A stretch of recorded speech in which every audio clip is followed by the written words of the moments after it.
Hola sentipensantes, bienvenidos a un capítulo más. Estamos con Rafael, Luis y mi persona Felipe. Bienvenidos.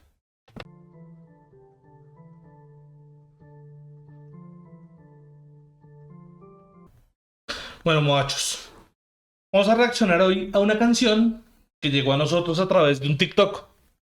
Sí, TikTok bien particular de Pyro Music. Nos lo envió una persona diciendo, venga, hablen de este tema.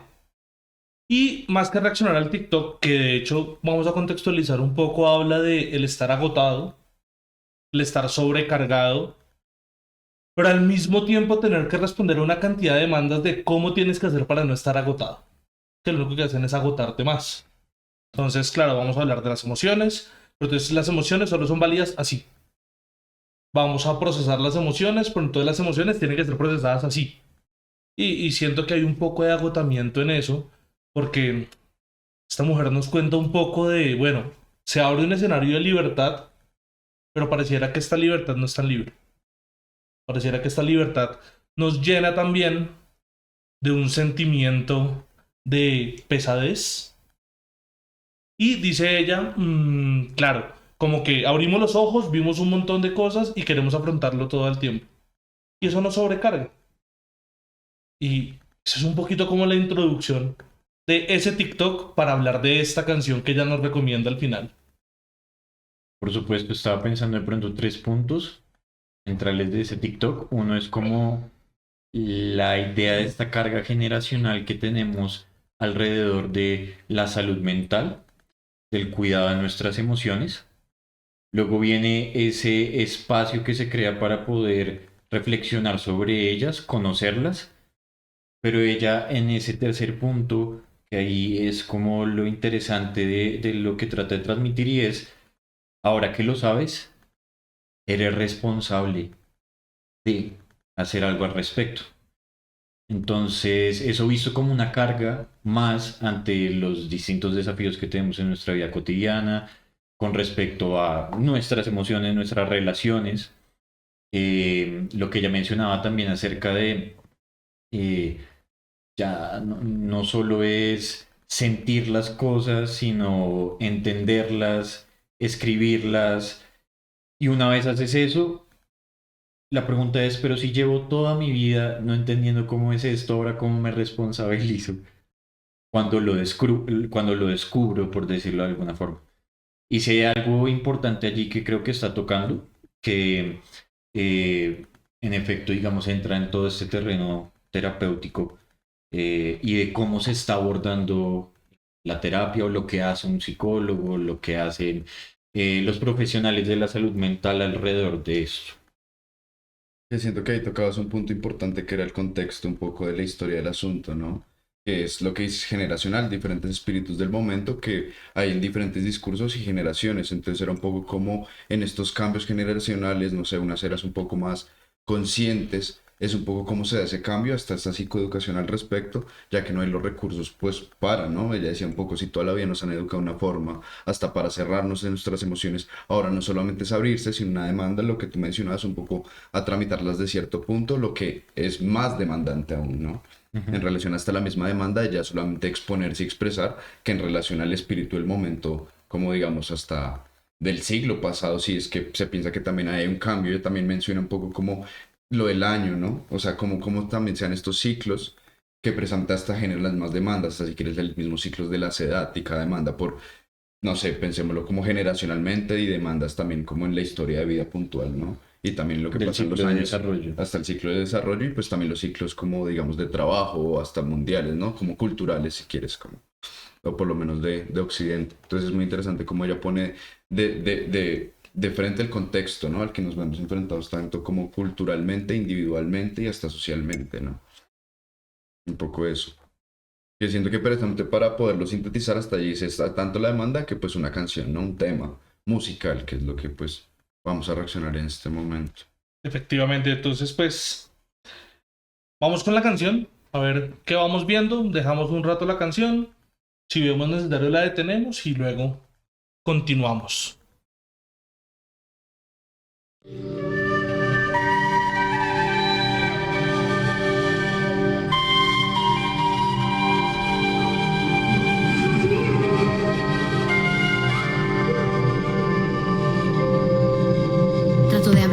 de estar como si tuviera el corazón atorado de tanto llanto que no ha visto manto, de tantos gritos queriendo salir pero los he cambiado por canto.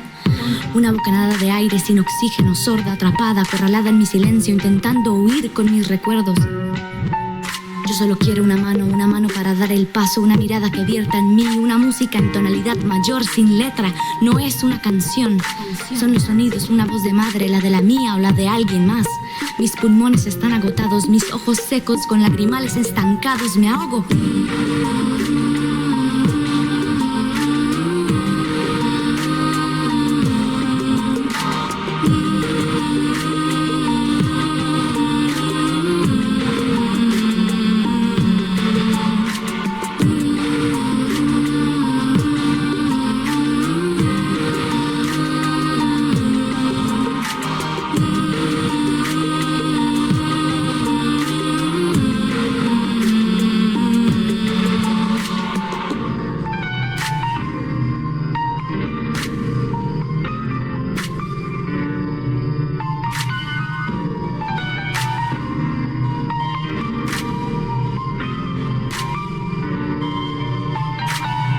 Y las luchas de mis venas se vuelven guerras, guerras en trincheras sin compasión ni tregua. ¡Qué vergüenza! No he sufrido lo suficiente para poder estar en pena, dicen. Siento el peso en mi pecho como la culpa del pecador en el rezo. Mis pensamientos sicarios de mis sentimientos de perra, de bruta, de santa, son agujas de hierro que cada vez entierro más adentro. Y me ahogo. Me ahogo. Me ahogo.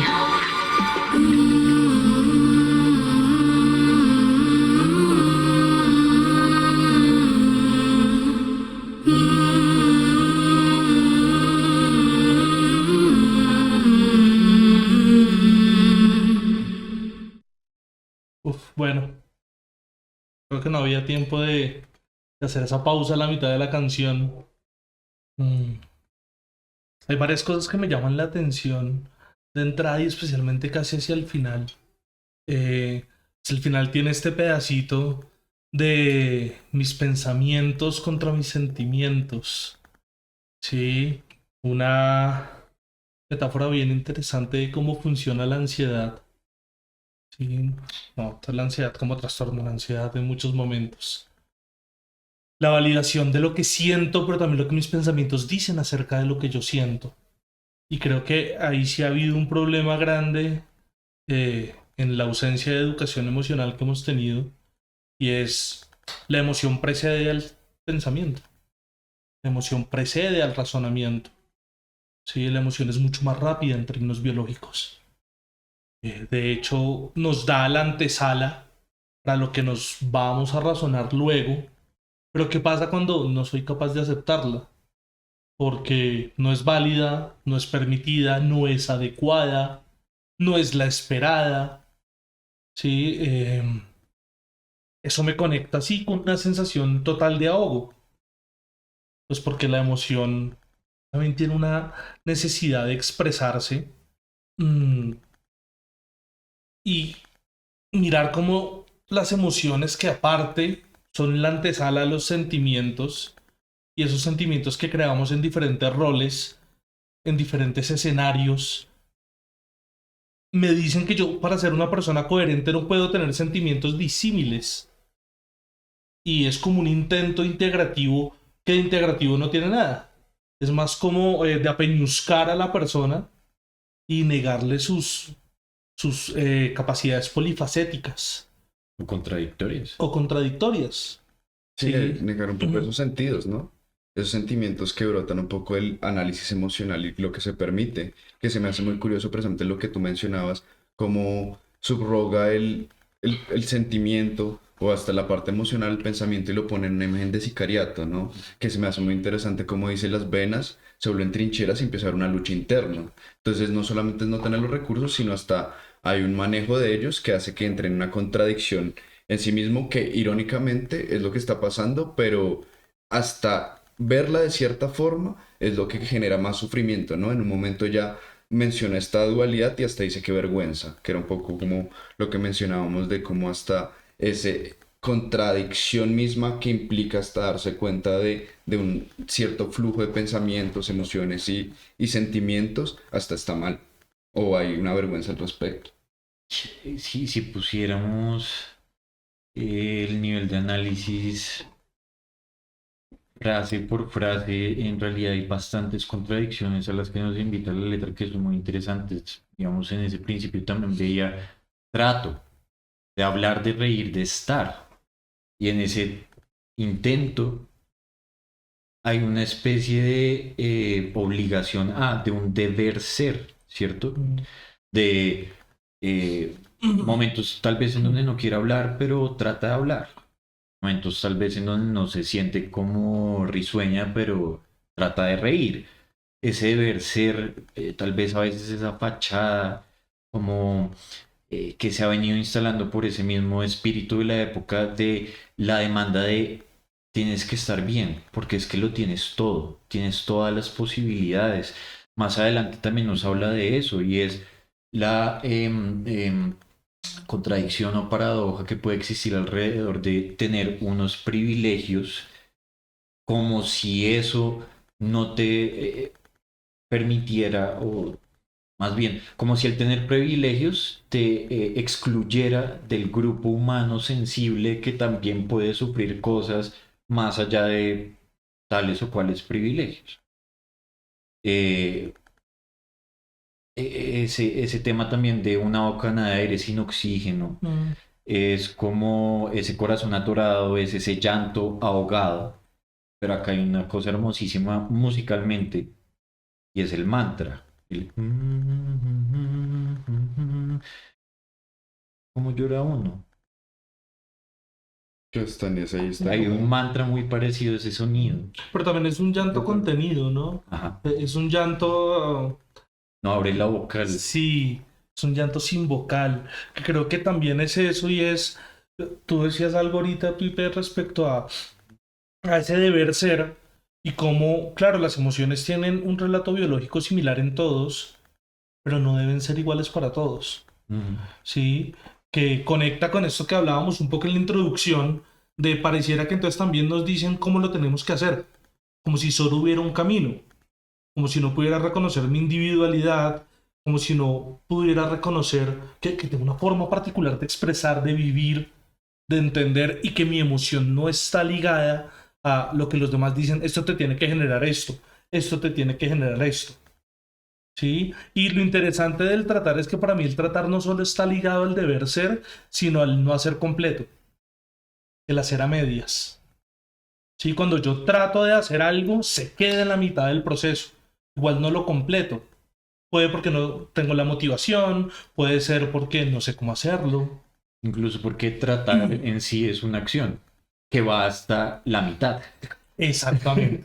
Sí, tratar va entre el inicio y el no lograrlo. Ajá. Sí, que un poco te cito a ti. O tratas o haces, o el acto. Son dos actos o dos conductas diferentes. Y el trato está bien mientras se aprende, pero un poco lo que dice lo complejo que es aprender esto, ¿no?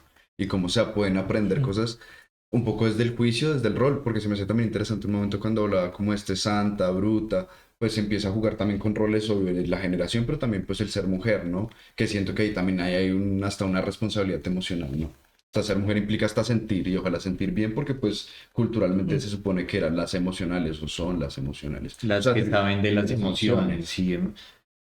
Yo no estoy tan seguro de eso. Si No, más bien siempre se ha usado las emocionales como el término peyorativo de las que se dejan manejar por las emociones. Sí, porque yo nunca he visto, no sé si me equivoque, pero nunca he visto que a alguien le digan, usted es muy emocional en halago. Es más, no escucho a mis consultantes diciendo, oye, es que algo que reconozco de mí es que soy muy emocional. Normalmente dicen, no, es que mi problema es que soy muy emocional. claro, Sí. es negativo. Nosotros claramente tenemos una perspectiva donde lo emocional, el que sabe de las emociones, es algo positivo, pero históricamente no creo que se haya usado de esa forma tan bonita como lo estamos viendo. Aún así, si pasaba algo y era, ustedes son las emocionales, las presas de las emociones, pero sí son las que tienen que afrontar las emociones de los demás, porque ustedes pues, se mueven en ese terreno. Esta otra parte de la letra me hace pensar también en la función terapéutica que hay en realidad detrás de todo esto. cuando habla intentando huir con mis recuerdos, me suena sumamente paradójico porque donde uno intenta escapar se lleva sus recuerdos. Sí, Eh, y en esa medida uno como huye entonces de las cosas. Y se lleva los recuerdos de encima. Que se siente hasta es muy, lo resuena que sea un rap, ¿no? Que sea este apalabramiento a toda velocidad que suele ser hasta una forma de afrontarse a sí mismo, ¿no? Cuando se habla mucho, a veces en este, no sé, hay hasta un término para eso, la logorrea, ¿no? Como querer escapar a sí mismo de tanto hablar, a veces hasta en ciertas dinámicas de ansiedad, no necesariamente está patológica, se da que pues en cierto estado de nerviosismo, pues tiende a hablar bastante, ¿no? Que era un poco lo que ella nos mostraba. Me encuentro en un sin salida, entonces, ¿qué hago? Entonces siento que también es un juego de apalabramiento y vivir de ella, que tú ahorita mencionaste ese mantra, me sonaba un poco hasta materno, ¿no? Es ese que era lo que hace la madre, es convertir ese grito en palabra, en canto, que es lo que ella intenta, pero de todos modos reza un poco al decir que, bueno, pero sin letra no es canción y después ya deja nada más hasta la parte musical y dice esos sonidos, hasta acá estábamos como son los sonidos como una voz de madre, ¿no? Y también muy arquetípico, no solamente una voz de madre, sino de cualquier madre. claro, la Porque es voz del como- cuidado, la voz del ser aceptado. Que ahí está como esa función terapéutica cuando ella inmediatamente dice, yo solo quiero una mano para dar el paso, una mirada que vierta en mí una música en Tolí. En ese aspecto creo que es como no ven y nos sentamos a pensar en cómo debe ser, cómo debe sentir, sino te escucho, te miro, te Te veo. reconozco. Este tema de la aceptación incondicional, ¿sí? Que es un tema que está muy relacionado con la emoción y es cómo aceptar incondicionalmente mi emoción. Porque al final mi emoción aparece con un sentido que no es un sentido de lo esperado, es un sentido de lo necesario. La emoción responde a la necesidad, no responde a la expectativa solamente. Entonces creo que esa posibilidad de acompasar, de aceptar, de asumir que nuestras emociones no tienen un guión, no tienen un mapa de instrucciones, sino lo que tienen es una intención y tienen un sentido, una funcionalidad. Es decir, hoy me siento mal, está bien. Voy a explorar mi sentirme mal, Ujú, ¿sí? Voy a aceptarlo. ujú. No quiere ver que me vaya a asumir, que lo vaya a regar, nada de eso. ¿Cómo tengo que cambiar eso? ¿Cómo tengo que Sí, cambiar? sí, y creo que ahora pensando en eso, cuando ella decía, y es que entonces hay que hacerlo de esta forma, es repetir la historia de expresa tus emociones, pero exprésalas de acuerdo a lo esperado. Y es una libertad fatua. Es como, te voy a dar la libertad, pero bajo estos criterios específicos y no bajo lo que realmente se necesita. Que por eso me gusta mucho cuando ella habla ahí del concepto de la guerra, de las guerrillas, porque básicamente no en un concepto de lo que vivimos en nuestro país, sino en un concepto de lo que es, digamos que románticamente, lo que es la guerra de guerrillas, ¿sí? Es la anteposición a un orden establecido, ¿sí? Es una especie de rebelión que al final, si pudiéramos en esa rebelión ser coherentes con nuestra emoción, no sentiríamos tanto peso. O no sentiríamos más del peso propio de la emoción, porque hay emociones que vienen con peso. Ujú. Esta parte de Ujú. qué vergüenza no he sufrido lo suficiente para poder estar en pena. Siento que eso demuestra lo que estabas diciendo, un poco hasta tener unas licencias o unos cómo sentir, ¿no? Es como ser libre de sentir mientras sientas así. Y hasta ese sentir así implica sentir devastadormente, o devastadoramente, que es lo que pasa hasta en esta ciudad, como, bueno, todo el mundo está triste, pero entonces estar deprimido, que hasta se ha hecho más común el término. Antes depresivo hasta era, no sé, una escala de un tono emocional más prolongado hoy en día hasta un sentir de cierta forma ya se puede categorizar de depresivo y es ese juego de palabras, toda esta sensación de una cierta forma, ¿no? No de mi forma, sino de una cierta, hasta irónicamente como de una forma verdadera, que es muy de De occidente. la emoción hasta el diagnóstico. Ajá. O de la emoción validada porque lo que yo estoy viviendo en comparación a lo que viven otras personas, sí es peor. porque si no es peor, no tengo licencia. Que hasta esta comparación empieza a ser imaginaria, ¿no? Porque esta comparación de dónde comparas o ese conocer a todos los 7 billones, 9 billones de personas o 9 millones acá empieza a ser hasta un poco imaginario desde las redes y todo esto que empieza a jugar desde la imagen, ¿no? Y el espíritu del momento que mencionábamos. Desde las honorables fachadas que se encuentran en las redes. Que eso, siento que eso hace parte hasta de este manejo emocional, ¿no? Hasta unos que dicen, mira, siente así, analízalo, pero no está desde el principio clave que hablamos, es algo muy primario, muy primigenio, y por algo están ahí las emociones. Son adaptativas, entonces hasta no es un por qué, sino un para qué. ¿Eso para qué? ¿Y qué hago con ellas? ¿Cómo manejarlo? Porque nunca es como lo traumático, sino cómo lo veo y qué hago con ello, ¿no? Que siento que en ese apalabrar hasta en todos los niveles, ya cuando empieza a hacer esto de redes, hasta una copia, y pues tal vez no con la experticia necesaria, pues empieza hasta a quedar la mitad del mensaje, ¿no? Hasta que queda, en vez de una acción, queda en trato. como Queda ya en lo tratar. comienza, queda en tratar. Exactamente. Es bien interesante todo lo que nos puede invitar a hablar esto. Y creo que esto es un brochazo por encima de las emociones. Definitivamente es una forma de rescatar también, o es un llamado a rescatar la singularidad, la individualidad, la identidad propia. Me imagino que también, o lo digo como psicólogo, muchas veces la gente viene con la expectativa de que uno como psicólogo le diga cuál es el paso a paso para el manejo y no hay, no existe. Hay estrategias, hay formas, pero que tienen que adaptarse a la persona. Sí, no es la persona a la que se adapta a la forma. Sí, la persona en la que es, la persona en la que da la forma y el fondo, de hecho. De pronto uno aporta es como observaciones acerca de esa experticia que ellos tienen sin saberlo. Ujú. Y en ese andar con ellos, en esa mano amiga, en ese verlos, es que uno puede decirle, mira, este es tu conocimiento. De acuerdo. Con, pues sí, lo que hemos estudiado. Y que en ese avalar ese conocimiento particular, ¿cierto? Que permite la magia de esto que es lo espontáneo, ¿no? No atarse a ese pensamiento que aniquila y hasta prospecta y coloniza el futuro, sino permitir la espontaneidad desde la emoción, trabajar hasta esos pensamientos que, como lo decía Rafa, anteceden, preceden después las emociones, ¿no? Son antecedentes esta sensación, este feeling o este sentir. Y algo que quería rescatarle como a este ejercicio que hace ella en últimas, es que no se quedó con la honorable fachada de la red social. Allí depositó algo, pero en donde tal vez esos imperativos de reflexionar, de conocer, de saber, de modificar, como de estar pulcros con respecto a nuestra salud mental en pues todos esos campos sociales, institucionales, generacionales, del amigo que me dice, bueno, etcétera. Allí donde la reflexión calla, empieza a hablar la música. Y la función también de otras cosas, además de el pensar, que a veces tiene esa función tal vez sicaria, dependiendo de cómo uno vaya relacionando con el pensar, porque también el pensar es muy importante, ¿no? También puede ser protectivo. Exacto. Pero en donde hay ciertos límites del lenguaje, del pensamiento, de la lógica, de la estructura, del sistema, de las reglas, hay otras cosas que hablan y pueden pues hablar bastante fuerte. Bueno, no conocíamos a Pairo, creo que es la primera vez que lo escuchamos. Gracias a la Sendy Pensante que nos envía este TikTok que nos abre la oportunidad de hablar de esta canción en particular. Y gracias a Pairo por hacer una letra que es tan profunda y tan llena de significado.